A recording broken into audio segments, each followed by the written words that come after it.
Welcome back to another e-bike review.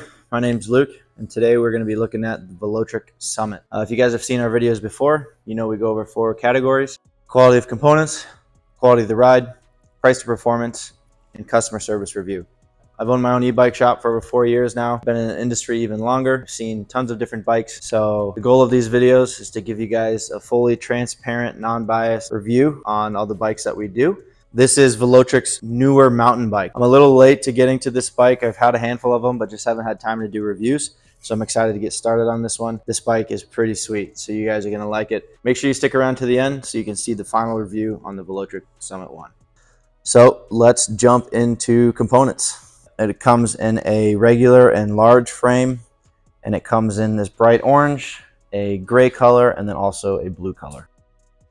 All right, so starting with the battery, we have a 48 volt, 705 watt hour lithium ion UL certified battery. These things boast about 60 miles on a charge on average. What I do like about them is that they're interchangeable with other 2.0 Velotric bikes. All you have to do is swap the top casing off. We have a 750 watt rear hub motor. I think it's branded by Velotric. Looks a lot like a Bafang motor. They could have just white labeled it. This is a 8-speed Shimano Altus. Pretty cheap, but does the job well. And then we have our KMC 8-speed chain. They use metal pedals instead of plastic ones, so we'd love to see that. This is what the shifter looks like on the handlebars. And then for our brakes, we got 180 millimeter rotors, hydraulic disc brakes. These are Shimano, pretty low end model, but they work well. Our remote, pretty standard. And then our throttle, which I'm not a big fan of. It's kind of flimsy, but does the job. Then we have our display. This is beautiful. As you know, Velotric recently switched over to the 3 riding modes and then 5 levels of assist within each riding mode. So technically there's 15 levels of assist. Integrated front light. They also have a walk feature. For the suspension, it's 120 mils of travel. I don't know the brand. Again, just some off-brand. We got 27.5 inch by 2.6 Kenda tires with some decent tread. A little bit of a lower step over frame. I really like this battery port flap, charger flap, because it's not rubber that can fall off easily. Seat's pretty nice. For our rear wheel, everything's nice and tucked under the frame. Gotta love to see that. The only thing I didn't like is the rear brake is kind of hard to access if you don't have small Allen wrenches. And then the controller looks pretty good. My only complaint is it's pretty hard to get all those wires through this one little hole. But other than that, it looks like there's a lot of space. I'm going to give this bike a 6.5 out of 10 for quality of components. All right, so let's jump into customer service. I have reviewed the Velotric Discover 2, and last time I gave them a 3 out of 5. Moving forward with all these videos, like I said before, I'm going to start rating these out of 10. Since that video, Velotric has definitely upped their customer service game, their reps for at least on the B2B side. They've increased their processes. You can tell that they're doing a lot of work and taking steps to make their customer service better. They're still a large company. You're still going to have to jump through some hoops. Their call center, message center has gotten much better, and we've had a much better experience. Now, this rating is different for everybody. You know, you might get a bad experience depending on the problem that you have, but for most pieces and parts, getting things covered under warranty has been pretty easy to do so far. We had a battery go bad, and they sent it out like next day. Shipping time was like 5 days. So that's pretty impressive. I'm glad to see that. I'm glad to see that they're answering calls in the first time. Their online support is pretty decent. I spent some time looking at their reviews, testing out their online support, and it's pretty solid. So far, I'm really impressed with their customer service. I think they could be a little bit better on the B2C side. You know, obviously as a big company, you're never gonna have a direct phone answer. You know, that would be a 10 out of 10, but they have gotten better. They are quicker to respond, and their shipping times are pretty solid. So for those reasons, I'm gonna give these guys a 8 out of 10 for customer service. All right, so we're gonna go get this bike out of the stand and onto the streets, and we're gonna go see how it rides.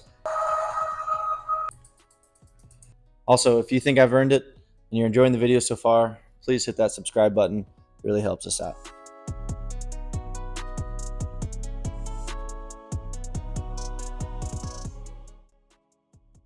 So now let's talk about quality of the ride. Unfortunately, somehow all the footage that I just shot of me riding, for whatever reason, got corrupted, or like the video was super overexposed.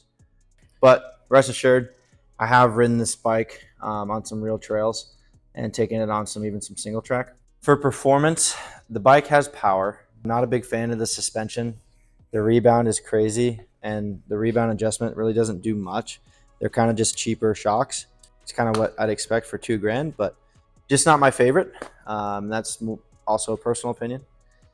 The other big thing that I don't like is the weight distribution. That motor in the back is just so heavy. And that's how it is for all hub e-bikes, I get that. But because they went with the big 750 watt motor on here, I feel like it just adds more weight, and the weight distribution of the whole bike really sits. I think the battery does kind of even it out a little bit, but if you try to throw the tail around, you really feel it. The shifting was okay. Again, that shifter isn't super good, but it worked well. The riding modes, on the Velotric Discover 2, it makes sense. I do like that. On a mountain bike, if I'm mountain biking, I don't want to have to be messing with 15 different levels of assist. I think it'd almost be more convenient not to have that many options and just go with the simpler model of just 1 through 5. That's the only other thing I'm not a huge fan of, is the 15 level of assist on this bike. But other than that, I really like the way the torque sensors that these guys use. I wasn't a big fan at first of the throttle because it's a slow engagement, which, in retrospect is kind of nice. It's also a safety feature, which I totally understand. I'm just really used to to hit the throttle and just go. So be aware of that. It is like a slow start with the throttle. But everything else felt pretty good. I feel like the reach, the distance felt pretty comfortable even on a smaller bike for me. I really I like the feel of the bike. It feels pretty comfortable. It feels like a bike that I could ride on the streets, but also take on some light trails. This is not the kind of bike I would recommend for some single track or downhill, really more for some light trails, which is probably what it's going to be used for. So I got to remember that that's really what this bike is made for. And if you're looking for a bike that handles light trails, but can also do some street, decently comfortable, I'm going to give this bike a 7 out of 10 for ride quality. It does everything it says it's going to do. Again, the things I didn't really like are the weight distribution and the suspension. All right, so now let's talk price to performance. This category is basically just based on the price of the bike. What do I think this bike is worth, basically? Now, this is definitely my own opinion, and as it currently stands, this bike is $2,000. Velotric, Aventon, Letric, it seemed like they all dropped these mountain bikes at the same time, really just trying to compete with each other and see who can drop the best mountain bike for a lower price range. Now, for a hardtail, this is a pretty solid bike.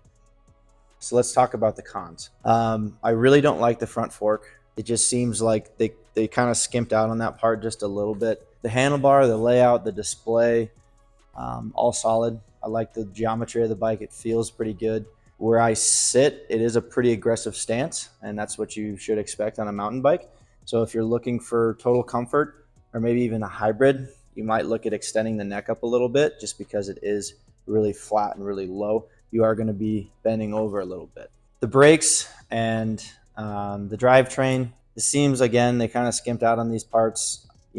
For a mountain bike that's advertised to be taking out in the mountains, doing trail riding, the Shimano Altus is just like bottom of the totem pole. To keep this bike competitive with that price range, that's why they put those on there. The motor does have a lot of power. I do like the 750 watt motor. If you like a hardtail mountain bike with a throttle, I'd say this is a good bet. The batteries too. Another thing about the battery, what's nice about Velotric is that the batteries are all interchangeable. So for price to performance, the tires are decent. We're talking about $2,000 here. And a lot of that money is in the motor, in the display, the sensors of this bike, and the battery. It wouldn't cost you another $100 or so to upgrade your drivetrain. So overall, I think for $2,000, that's really fair. With so many bikes being pumped out of China right now, there are a lot of different options out there. Yes, you can probably find this white labeled bike for $500 less, but you also have to factor in the customer service, the warranty, their display, some of those nicer features that you wouldn't find otherwise. So for all those reasons, I'm going to give price to performance a 8.5 out of 10.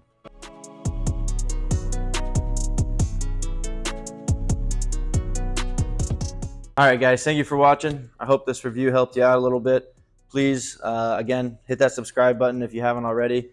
We're going to be doing more and more videos. We just got some new Aventins in, so I'm going to be reviewing a handful of those next. So stay tuned if you want to check those out. If you're in the buying process, check out the links below. You can reach out to us via email, and if you have any questions, we're happy to answer. If you guys have any questions about the bike, or if there's a bike that you want me to review next, please leave them in the comments below, and I'll see if we can get around to them. Thanks, and we'll see you in the next one.